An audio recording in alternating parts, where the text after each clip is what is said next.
War Room Sports, www.warroomsports.com.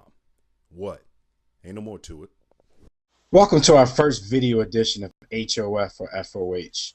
Now, if you've heard our radio show before, you know what this segment is about. But if you haven't, we'll take a brief minute to explain it. HOF or FOH is when all five on our show, War Room Generals, debate to see whether or not we put a certain player from any sport into our War Room Sports Hall of Fame. Now, of course, in this edition, we only have three of us here, so the vote has to be majority of three. We usually take one player to do this analysis, but today's episode is a little bit different because we're taking three players because Sammy Sosa, Barry Bonds, and Roger Clemens are all up for the Hall of Fame this month. Now, we all know their numbers and their pedigree in the game probably puts them all in the Hall of Fame if we were all voting on regular terms. But we all know that their careers have been tainted by the uses of steroids in baseball, so it makes the argument a little bit harder. And if you don't know what HOF and FOH means, Jimmy, you want to explain that to him real quick? Yeah, I mean, HOF means they're a Hall of Famer. FOH means F out of here. I mean, simple as that. All right, I didn't want to be the one to do that on video. But no doubt. So let's get into it real quick. Bonds, Clemens, Sosa. We all know what those guys have been to the sport of baseball, but we also know what kind of controversy these guys have brought to the sport of baseball. Two of these guys have recently been up in the courtroom because of perjury charges and lying to grand juries about steroid usage. So here's the numbers. Bonds, of course, he's a seven-time MVP, 762 home runs in his MLB career. Clemens, seven-time Cy Young Award winner, 354 wins, 4,672 strikeouts. Now, Sammy Sosa, probably the lesser of the three players. He has 609 home runs. That's nothing to sneeze at. But fellas, like I said, we all know how important numbers are in baseball and what these guys have brought to the game. But where do you see them as far as getting into our Hall of Fame with the steroid usage thing looming around their heads? Jimmy. Okay. I mean, I'll definitely go first. It's crazy because, of course, I grew up as a huge baseball fan. And in my generation, Roger Clemens is clearly the best pitcher. Barry Bonds is clearly the best player. So I personally would put them in. I believe that all of the great players and products of my era should be honored. Michael Jordan, Magic Johnson, the 95 Air Max, reversible Nautica jackets, Issey Miyake cologne, the Illmatic album, Voltron cartoons. Anything I grew up enjoying, I think should be honored. So personally, I would put them in despite the allegations. Bielsa, what are your thoughts? I think that based on the numbers, based on what they mean, as my esteemed colleague just outlined, based on what they mean to our generation, you have to put them in. I don't have a problem with an asterisk being used. I don't have a problem with the qualification of, this time or this era. There were a number of players, including allegations leveled at these gentlemen that performance-enhancing drugs were used, steroids were used. I think you have to, because that's a part of the narrative of baseball, of MLB during this time. But to not put them in the Hall actually does a disservice to the game as well, in my opinion. Okay, well, before I get into my opinion on the matter,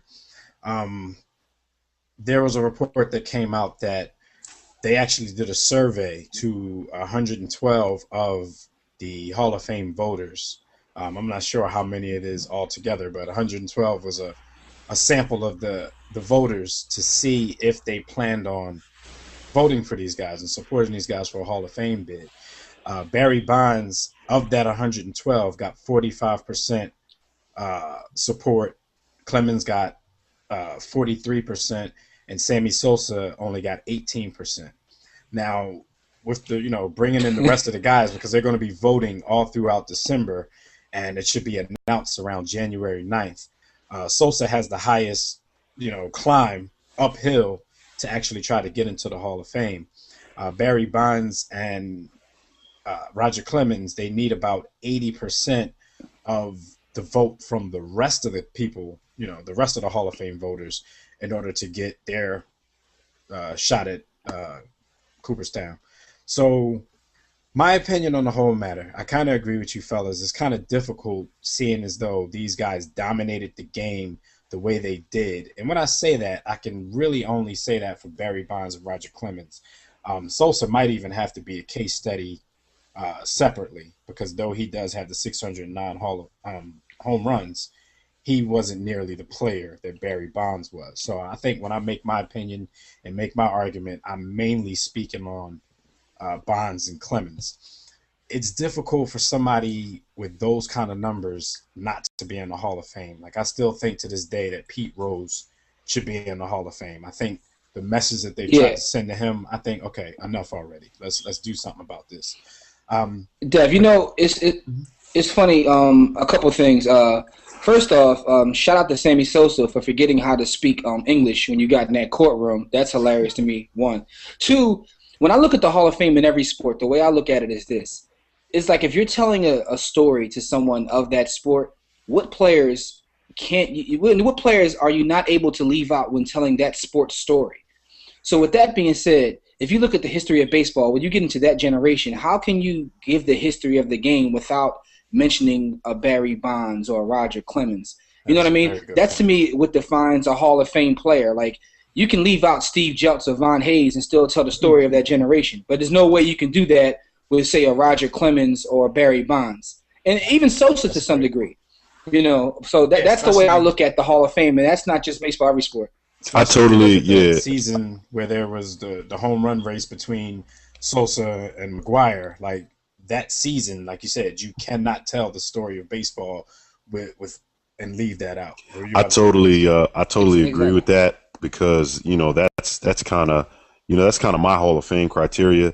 The narrative of the sport, can it be told without does it need to include that person, their level of dominance in their particular sport, and then lastly, the statistics, because you can dominate without necessarily producing stats. But those three things kind of together make up my Hall of Fame criteria.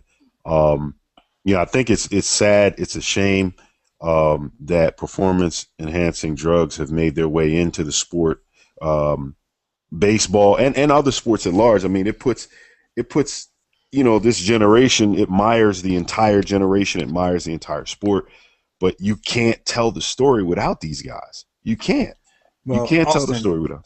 You make a good point about criteria, because when we do HOF or FOH, we're really basing it on our criteria. But let's talk about the real Hall of Fame's criteria for a minute. We are the real Hall of Fame. No, I'm because sorry. three of the 6 criteria for the Baseball Hall of Fame are sportsmanship, integrity, and character. So when you factor that into play, you can kind of understand why there's a lot of voters who are a little reluctant, a little hesitant to put these guys into the Hall of Fame. But I do have one point that I think the voters should look at, because I don't like a cheater. You know what I'm saying? I'm big on integrity and character and all that stuff myself. However, the things that these guys were accused of taking when they took them, supposedly when they took them, were not banned substances in the MLB when they did it. So we're kind of trying to retroactively go back and strike down all cheaters for taking things that weren't on the banned list. It goes back to what Jimmy wrote about. Is that cheating? Listen, it goes back to kind of what Jimmy wrote about in our blog last year about the unwritten rules of baseball. If you want these rules to be able to be followed, then you probably should write them down. And that's what they ended up doing, because everything that these guys have been accused of taking is now on the banned substance list. So you have to put that into play, kind of like when you're in the courtroom and you get off on a technicality. That may be the technicality that these voters should look at to put these guys in the Hall of Fame. So looking at the fact that this stuff wasn't banned when they did it, I think I would probably myself have to give these guys the nod for the Hall of Fame.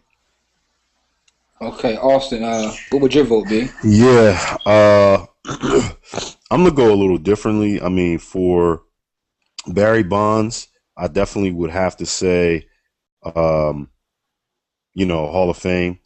For Roger Clemens, I definitely would have to go Hall of Fame. However, when we start talking about Sammy Sosa, I actually I deviate a little bit and I go FOH because I believe that you go in the Hall of Fame as the same person and the same thing you were when you came in the league. And if you look at Sammy He likes Sosa, getting out of. yeah, if you look at Sammy now, like when he came into the league, he was a dark complexioned black man that spoke Spanish. And when he sat in front of Congress, he was a light complexioned Caucasian man. And so that transfer, speaks to the integrity of the player. It speaks to, his. Hold up, Austin. Hold up. When Barry Bonds came into the league, man. When Barry Bonds came into the league, I mean, he was a regular size athlete with like a 7.5 head. Mm-hmm. Now his hat size is like 9 3/4. So he's like the Incredible Hulk now. So he's not the same thing he was. He was eating. He was eating. When I played, I was 205, and now I'm 255. So I mean, I can't fault him for eating good and lifting weights. Yeah, but did your hat size grow? Let me ask you a question though. I mean, should Michael Jackson be kicked out of the Rock and Roll Hall of Fame? I mean, because yes. Yeah, right. Come on, don't disrespect Mike. FOH to you, B. Austin, with that one. Yo, all right. My vote. And considering we were supposed to be doing all three of one, Austin tried to break him down, but I'm just gonna say HOF. That's my vote. HOF. Yeah, I'm with you on the HOF. So we got two HOFs, and Austin split his vote. Yeah, it's a touchy subject for the voters, and it's going to be difficult. And can I throw a name out there though? Mark McGwire. Yeah, but Mark McGwire, I put him. If you wanted to break him down, I put Mark McGwire in the Sammy Sosa realm. Mark McGwire wasn't half the player that Barry Bonds or Roger Clemens was. So I agree. And to your reference about Michael Jackson, cuz that's.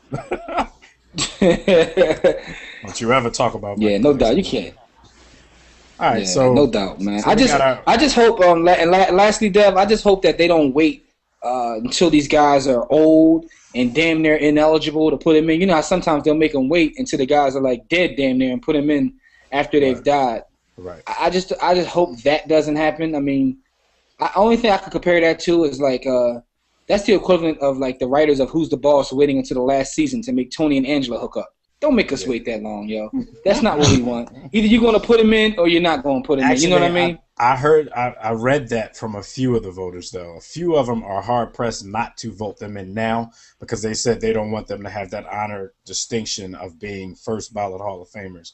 I don't really think it matters. That first ballot stuff doesn't really matter to me. If you get in the Hall of Fame, you get in the Hall of Fame. But, they do make a big deal out of that. So that's 3 of the votes. We'll say, we'll get PJ and Akil's opinion on the show. So make sure you listen to the show this and every Thursday from 6 to 8 p.m. Eastern Time on warroomsports.com.